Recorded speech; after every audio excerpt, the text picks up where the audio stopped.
बिस्मिल्लाहिर्रहमानिर्रहीम। आज हम मैथ का 9th क्लास का कोर्स शुरू कर रहे हैं, जिसमें हम चैप्टर नंबर 1 शुरू करेंगे, मैट्रिक्स।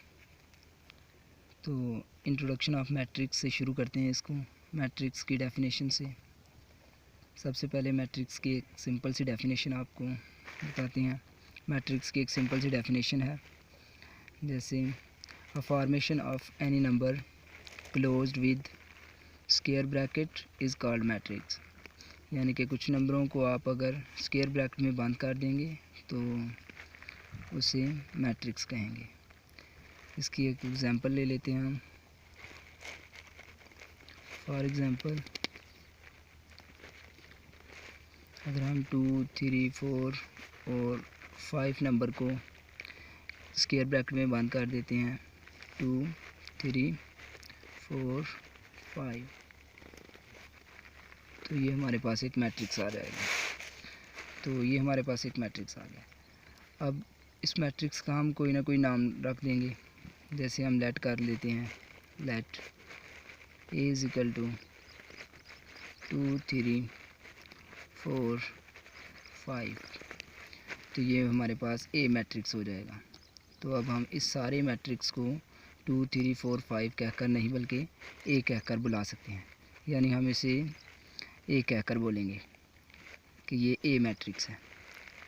अब इस मैट्रिक्स में मुख्तलिफ़ टाइप्स होती हैं, वो हम बाद में करेंगे। पहले इस मैट्रिक्स के अंदर कुछ हिस्से हैं, उनको हम पढ़ लेते हैं।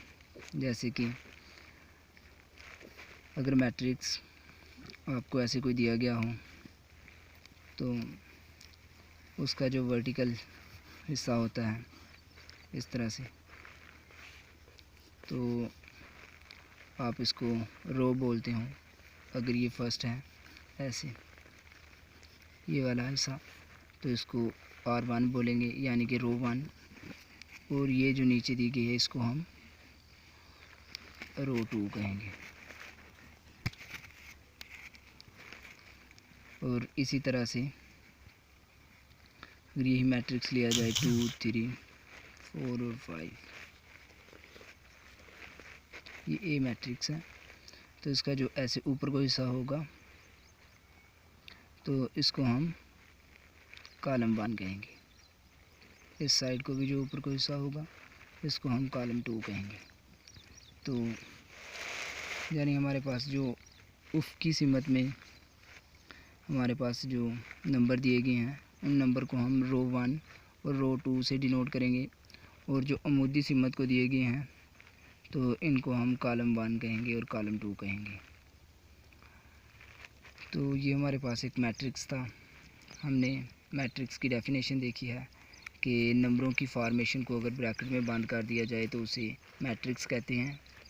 एग्ज़ाम्पल इस तरह से 2, 3, 4, 5 हमने नंबर लिए, उन नंबरों को अगर इस तरह से ब्रैकेट में बंद कर दिया जाए तो हम इसे कॉलम कहेंगे। तो अब ये इसे उर्दू में कॉलम कहते हैं। तो मैट्रिक्स ए जो हमने लेट किया हुआ है 2, 3, 4 और 5, अब इसके अंदर भी मुख्तलिफ़ हिस्से हैं और उनके नाम हैं। जैसे कि जो उफ़ की सीमत को होगा हिस्सा इसका पहला जो उफ़ की सीमत को हिस्सा है उसे हम रो 1 कहेंगे। तो जो दूसरा हिस्सा है उसे रो 2 कहेंगे। इसी तरह से अमूदी सीमत को जो हिस्से हैं इसकी, अमूदी सीमत वाले को इसको कॉलम 1 और जो दूसरा हिस्सा है इसको कॉलम 2 कहेंगे। तो ये हमारे पास एक मैट्रिक्स था। तो इसके अलावा कोई हम और एग्ज़ाम्पल ले लेते हैं इसकी।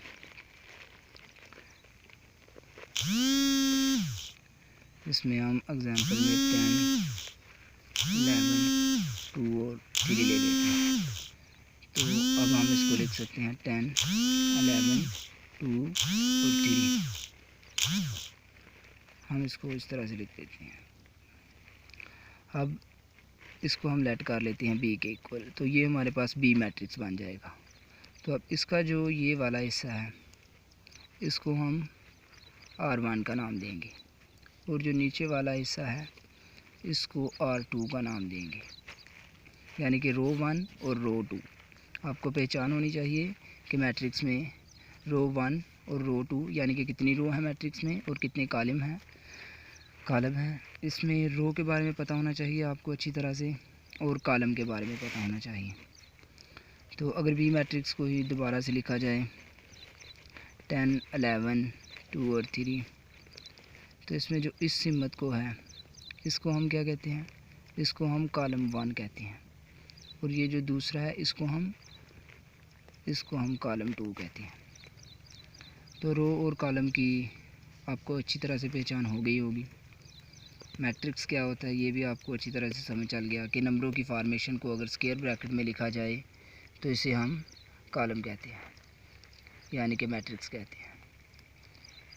फॉर एग्ज़ाम्पल 2, 3, 5 हमने लिया तो इसका एक मैट्रिक्स हमने लिखा। अब इस मैट्रिक्स को हम ABC इस तरह से अल्फ़ाबेट से डिनोट करते हैं।